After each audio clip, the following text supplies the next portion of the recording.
Una vez más, el mundo le demuestra a Andrés Manuel López Obrador que por mucho que lo ignore, el mundo no nos va a ignorar a nosotros. Y una vez más, tenemos pruebas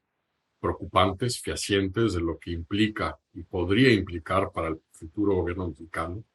la evisceración de la cooperación con Estados Unidos en materia de intercambio de inteligencia, seguridad, procuración de justicia, combate al crimen organizado, la destrucción del CISEN, la evisceración del Instituto Nacional de Migración y el impacto que todo puede tener para una agenda esencial para el Estado mexicano, que es la agenda con Estados Unidos.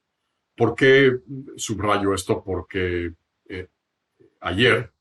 el gobierno de Estados Unidos reveló que detuvo a 8 ciudadanos de Tayikistán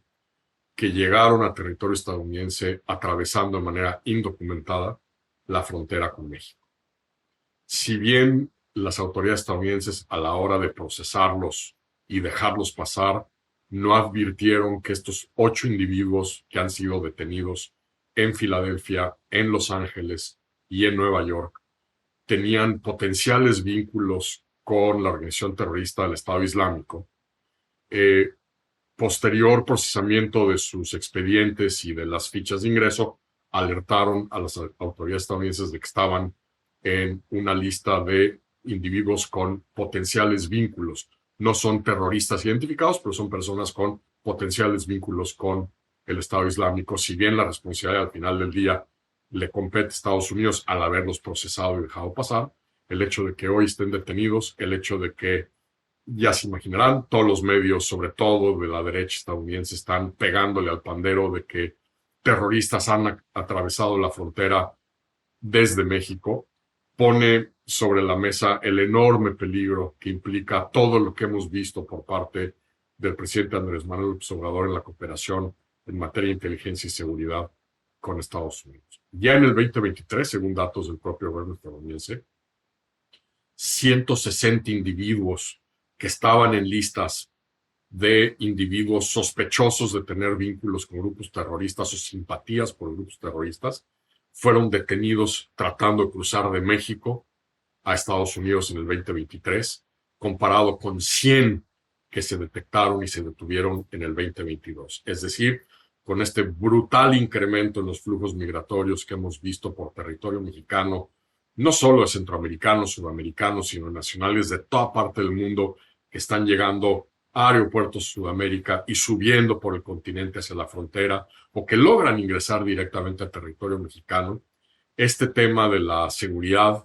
fronteriza, de lo que México hace para trabajar de manera coordinada, sinérgica con sus contrapartes estadounidenses para evitar que la frontera sea usada para cometer un acto terrorista o atentar en contra de la seguridad nacional de Estados Unidos, es uno de los temas más importantes que puedo pensar va a confrontar y va a tener que lidiar el nuevo gobierno mexicano. Y es que ya de por sí los ataques terroristas del 11 de septiembre en el 2001 modificaron de manera fundamental la agenda en materia de seguridad fronteriza, de intercambio de inteligencia con Estados Unidos. Obligaron a México y a Canadá, hay que decirlo, a entender de manera muy distinta su cooperación en materia de seguridad fronteriza, la inteligencia que nos intercambiamos, el hecho de que cualquier vuelo que entra a espacio aéreo canadiense o mexicano, el manifiesto de pasajeros es compartido en tiempo real con autoridades estadounidenses para efectivamente tratar de identificar a personas que pudiesen estar ya sea en la lista de terroristas o en la lista de personas sospechosas de tener vínculos con terroristas. Son dos listas distintas. A partir de ese momento, la cooperación mexicana con Estados Unidos avanzó de manera acelerada y profunda,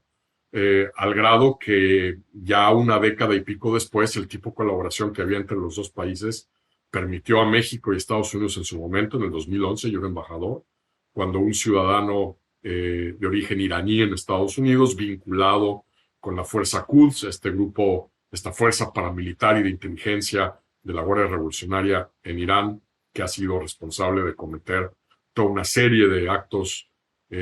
terroristas, de financiar a varias de las milicias activas en el Medio Oriente, en el Golfo Pérsico, buscaron a este hombre para que este hombre a su vez contratara a los Zetas para poder colocar un dispositivo explosivo en un restaurante muy famoso aquí de Washington, al que a los mexicanos que vienen les encanta ir a cenar, para matar a mi colega, al embajador saudí en ese momento aquí en Washington. Y esa cooperación fue la que permitió a México y Estados Unidos saber del operativo, poderlo manejar, poderlo desactivar y poder arrestar a este individuo una vez que vuela de regreso de México hacia Estados Unidos. El contexto hoy no podría ser más complicado. Primero, por estos números brutales de flujos migratorios que estamos viendo a través del continente americano.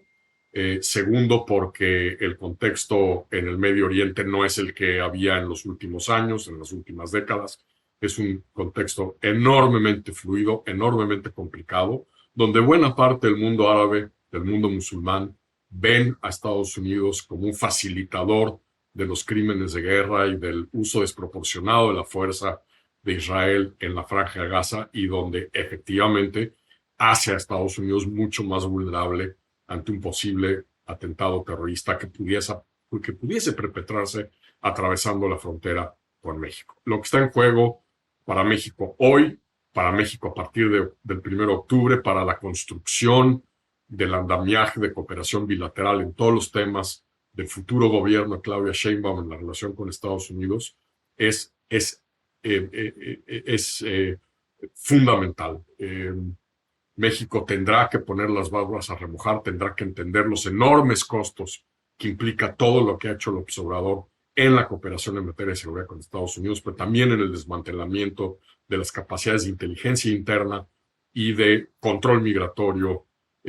al destruir López Obrador para todo propósito al CISEN y al Instituto Nacional Migratorio. Menuda tarea, no les platico lo que ocurriría en este contexto político electoral con la posibilidad de un retorno de Trump a la presidencia si efectivamente alguien no vinculado o sospechoso de tener vínculos con un grupo terrorista, sino un terrorista designado, lograse cruzar, ser detenido o, en el peor de los casos, toquemos madera, poder ejecutar un acto terrorista, como se colapsaría todo el edificio de la relación bilateral entre México y Estados Unidos. Adiós al nearshoring, adiós al TEMEC, adiós a una relación que hemos venido construyendo con Estados Unidos desde el Telecán.